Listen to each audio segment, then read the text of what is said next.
My mother disappeared every April. The year Carol Webb turned 17. She first noticed that something was different about her mother in April. Her mother, Grace, would vanish for an entire day every spring. She left early and came back in the evening. When Carol asked where she was going, Grace said she just needed some air. When Carol asked if she was meeting someone, Grace said no. If Carol pushed further, her mother would only smile quietly and change the subject. Carol asked her father once. He shrugged. "Your mother has always been like that," he said. "She just needs her own time sometimes." The answer came too easily. Like a man who had known about it for years and decided long ago not to ask. Carol stopped asking. 20 years went by. Every April her mother vanished for a day. Always around the 18th. Carol did not know when it had started.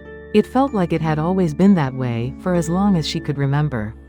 Even after her father died, her mother kept disappearing that one day every April.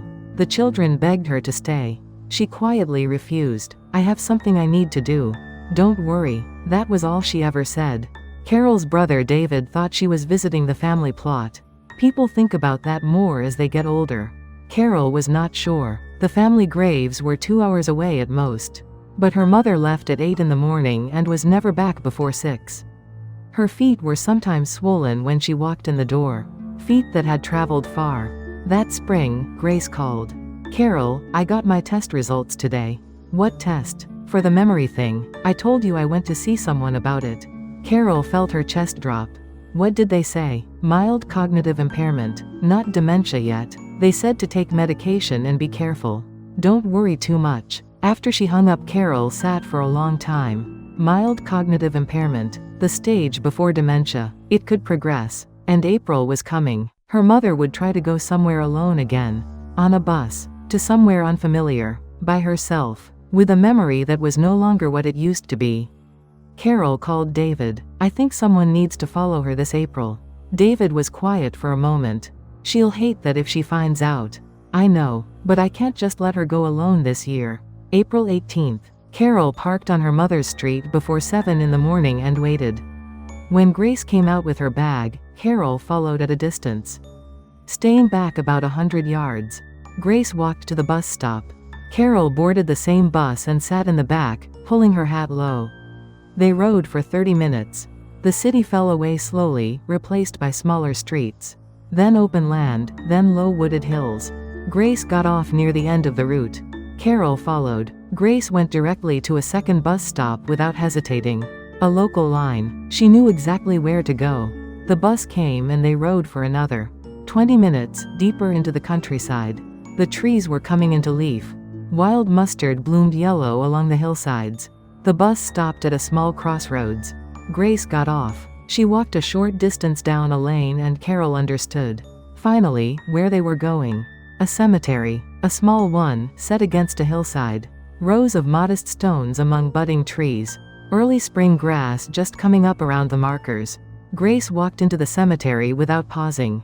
She knew the path. She turned between rows of stones and stopped in front of one near the back. It was smaller than the others. Plain gray granite. Grace lowered herself slowly to her knees.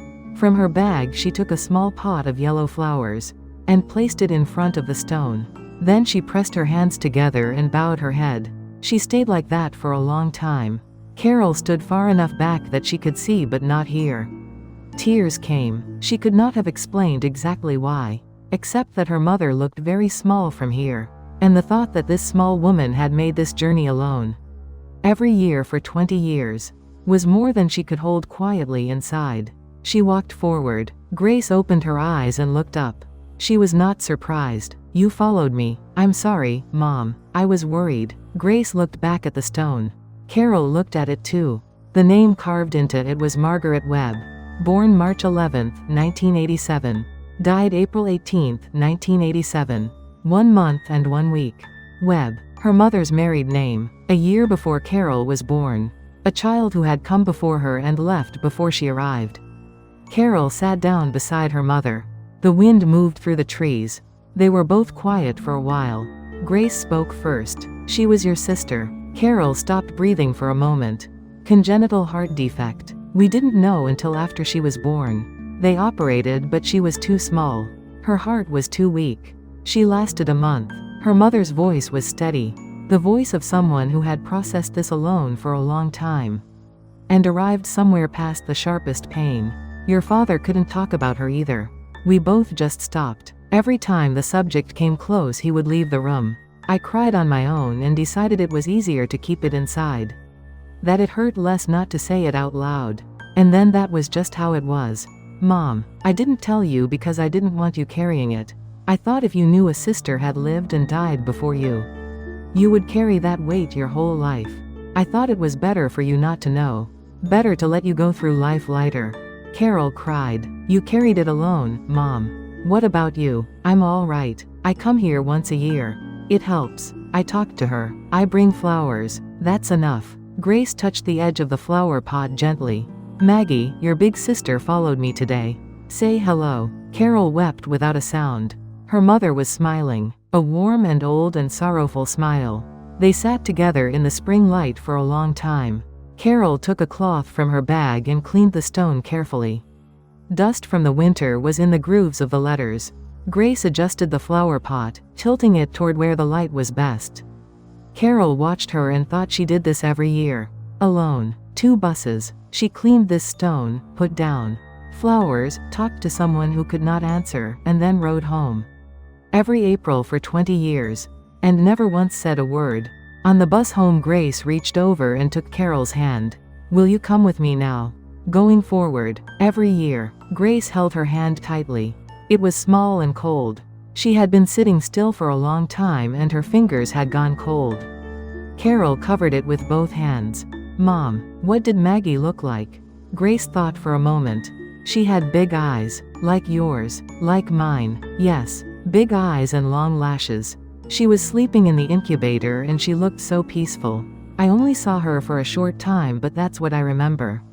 How peaceful she looked. Carol looked out the window. Spring was everywhere. The trees were opening into new green. Wildflowers along the road. She thought about her mother seeing this every April for 20 years. Spring arriving and a child gone coming to mind with it. The season of new life, and she was thinking of a life that had not lasted long enough to see spring. And then carrying that thought home and making dinner and helping with homework. And sitting at a wedding table smiling. That love was so large Carol had no word for it. Mom, you can tell me about her now. Whenever you want. Grace looked at her. I didn't want to make things heavy for you. You won't. We can carry it together. You carrying it alone looks heavier than anything. Grace looked at her for a long time. Then she nodded. The bus pulled into the city. Familiar buildings appeared outside the window. Carol said, come have dinner at my place tonight. All right. That evening Carol made her mother's favorite soup. They sat across from each other and ate. Her mother said, Maggie would be 38 this year. Carol set down her spoon. A year older than me. Yes, you would have been sisters. I wonder what she would have looked like. Whether you would have looked alike.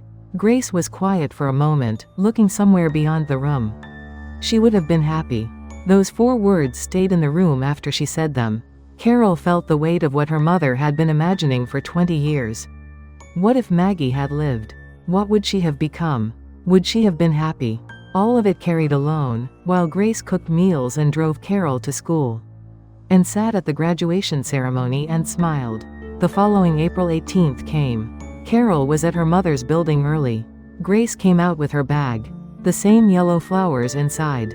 They rode the bus together this time. Side by side. Grace said, Maggie will be glad you're coming. Carol smiled. They stood together in front of the stone. Margaret Webb. March 11, 1987.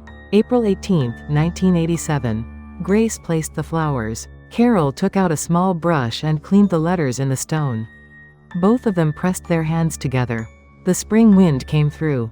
Petals drifted from somewhere above. Carol closed her eyes and thought Maggie. I know now. I know she came here alone every year. I didn't know for a long time. I'm sorry. And I'll come now too. With Mom. Every year. Grace said quietly, Maggie. It's 2 of us from now on. Your mother coming alone is finished. The spring was bright around them. Carol took her mother's hand. Small and warm now. If these stories matter to you, please subscribe. We bring you a new one every week from the quiet places where real love lives.